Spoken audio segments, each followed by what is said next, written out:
Hello बच्चों, आपका स्वागत है हेलो संस्कृत चैनल पे।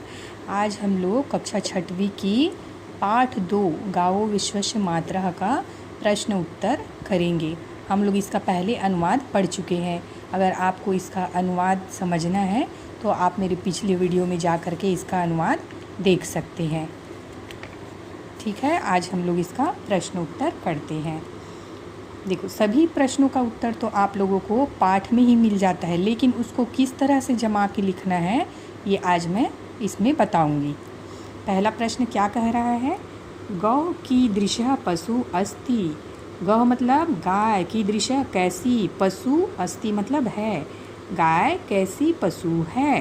तो इसका उत्तर क्या हो जाएगा? गाय कैसी पशु है, सबको पता है ना। एक अहिंसक पशु है, हिंसक नहीं है। हिंसक और अहिंसक का अर्थ क्या होता है? हिंसक मतलब जो मारता है और अहिंसक मतलब जो प्यार करते हैं ना। अगर आप किसी को चोट पहुंचाओगे तो वो भी आपको उल्टा ये करेगा, है ना। इसीलिए इसको अहिंसक पशु कहा गया है। जब तक आप गाय को कुछ नहीं करोगे वो आपको नहीं मारती। तो इस प्रश्न का, पहले प्रश्न का उत्तर आपको शुरू में ही दिख जाएगा। देखो, गौ एकः, गाय एक, अहिंसिका अहिंसक, बुद्धिमती और स्नेहकारिणी मतलब प्यार करने वाली पारिवारिक पशु है। पारिवारिक पशु क्यों कहा गया है? क्योंकि हम लोग इसको अपने परिवार में पालते हैं और माता की तरह इसकी पूजा करते हैं। तो ये पहले का आंसर हो जाएगा आपका। ठीक है, गौ एकः अहिंसका बुद्धिमती स्नेहकारिणी पारिवारिका पशु अस्ति। मैंने इसका उत्तर पहले कॉपी में लिख लिया है। आप कैसे लिखेंगे इसको देख लीजिए। पहले का क्या है? गौ अहिंसका बुद्धिमती स्नेहकारिणी पारिवारिका च पशु अस्ति। च क्यों लगा है? जब कोई दो शब्दों के बीच और जोड़ते हैं ना तो च का अर्थ क्या होता है? और। तो क्या हो जाएगा इसका हिंदी मीनिंग?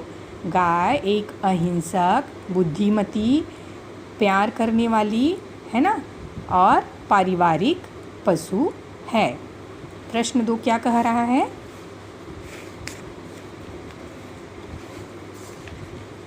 देखो, गौ दुग्धम कियत लाभकारकम भवति।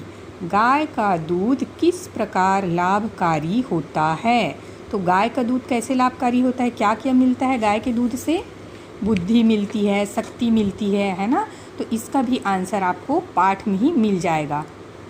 देखो, सुपाच्यम, सुपाच्य मतलब पचने में हल्का, स्फूर्तिदायकम, मेधावर्धकम च भवति। मेधावर्धकम मतलब बुद्धिवर्धक, वर्धक मतलब बढ़ाने वाला।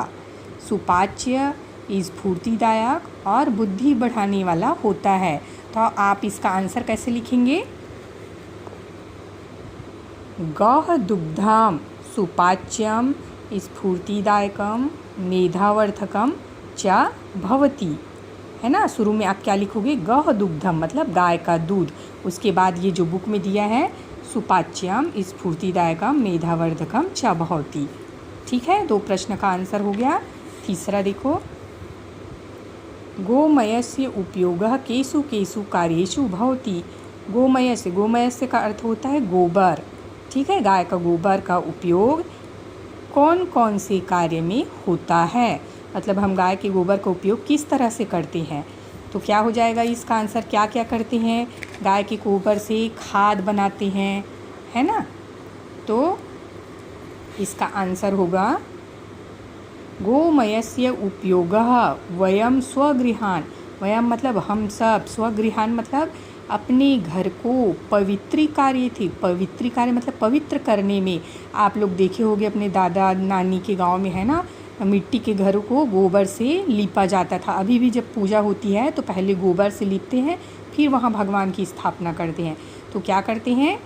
गोमयस्य उपयोगः, गोबर का उपयोग, वयम मतलब हम सब, स्वगृहान मतलब अपने घर को, पवित्री कार्य पवित्र करने के लिए, कृषि पोषक मतलब खाद के रूप में, है ना, कृषि पोषक तत्व रूप में मतलब खाद के रूप में, और मानसिक रक्तचाप विकार, मानसिक मतलब जो मस्तिष्क से जुड़ी हुई होती है, और ब्लड प्रेशर, है ना, मानसिक रक्तचाप विकार संबंधी रोगात मतलब रोगों को, समितुम च कुर्मः समाप्त करने के लिए, कुर्मः मतलब करते हैं, गोबर का उपयोग किस किस लिए करते हैं, आपको याद नहीं होगा तो भी आप लिखोगे तो नंबर मिलेगा।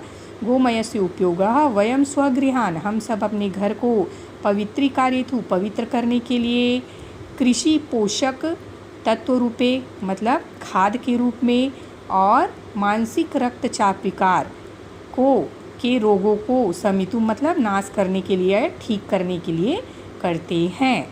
प्रश्न 4 देखिए,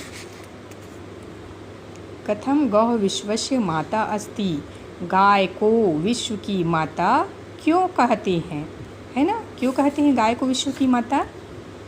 गह न केवलम, गाय न केवल, भारते प्रत्युत मतलब अपितु, गाय न केवल भारत अपितु समग्र विश्व, पूरे विश्व की, जना नाम मतलब लोगों की, जीवन की, रक्षितः, ठीक है। तो जो गाय है, गाय हमारी माता पूरे विश्व के लोगों की जीवन की रक्षा करती है। कैसे रक्षा करती है, उसके दूध को पी करके, है ना, उसके दूध को पीते हैं तो बल आती है, शक्ति आती है, हमारा शरीर तंदुरुस्त बनता है, इस तरह से हमारे शरीर की रक्षा होती है। और उसके बछड़े से खेतों में हल चलाया जाता है, तो हमारी सभी तरह से रक्षा ही कर रही है ना, उसके सभी चीज़ों का हम उपयोग कर रहे हैं। तो सा मतलब वह विश्व की माता कहलाती है। क्यों माता कहलाती है, गाय न केवल भारत की अपितु समग्र विश्व के लोगों की जीवन की रक्षा करती है। सा मतलब वह विश्व की, इसीलिए वह, अतः मतलब इसलिए वह विश्व की माता इति कथ्यते, माता कहलाती है। प्रश्न 5 देखिए, गोवत्सा नाम प्रयोगः केषु कार्येषु वयं कुर्मः। गोवत्सा मतलब बछड़े का प्रयोग, गोवत्स, गो मतलब गाय, वत्स मतलब बछड़ा, तो गाय के बछड़े का प्रयोग केसु मतलब किस, कार्येषु मतलब कार्य में, वयम मतलब हम सब, कुर्मः मतलब करते हैं। पहले आप प्रश्न का हिंदी अनुवाद समझोगे तब आप उत्तर लिख पाओगे, है ना। तो गाय के बछड़े का प्रयोग किस कार्य में करते हैं हम सब, किस लिए करते हैं, गोवत्स नाम प्रयोगः, गाय के बछड़े का प्रयोग, वयम मतलब हम सब, कृषि कार्येषु कुर्मः कृषि कार्य में करते हैं। किस रूप में, हल चलाने के लिए खेतों में, है ना। तो गाय के बछड़े का प्रयोग वयम कृषि कार्येषु, हम सब कृषि कार्यों में करते हैं। ये आपके प्रश्न क्रमांक 1 का उत्तर हो गया। अब 2 में क्या कहा गया है, सह मतलब होता है साथ, है ना, सह का अर्थ होता है साथ, साथ के योग में तृतीय विभक्ति का प्रयोग होता है, अर्थात जिसके साथ सह का प्रयोग हो उस शब्द में तृतीया के एक वचन, द्विवचन, बहुवचन, है ना, विभक्ति पढ़ोगे आप लोग आके, प्रथमा विभक्ति, द्वितीया, तृतीया, इस तरह से 7 विभक्तियाँ होती है ना। तो विभक्ति में, तृतीया विभक्ति में एक वचन, द्विवचन, बहुवचन का प्रयोग करना चाहिए। अब इसमें जैसे कृषक का कृषकः हो जाता है, कृषकः मतलब उसमें सह जुड़ गया है, तो इसी तरह से जो दिया है ना 3, उसका आपको संस्कृत में बनाना है। तो राम के साथ लक्ष्मण भी वन हो जाता है, तो क्या हो जाएगा, राम का रामेण हो जाएगा, रामेण सह लक्ष्मणः अपि वनम गच्छति, है ना, क्या होगा, रामेण सह लक्ष्मणः अपि वनम गच्छति, राम के साथ लक्ष्मण भी, अपि मतलब भी, वन को जाता है, ठीक। तो राम का क्या हो गया, रामेण, जैसे कृषकः का कृषकः हुआ है उसी तरह तृतीय विभक्ति राम का रामेण। अब कृष्ण के साथ गोप खेलते हैं, तो कृष्ण का क्या हो जाएगा, कृष्णेन हो जाएगा, है ना।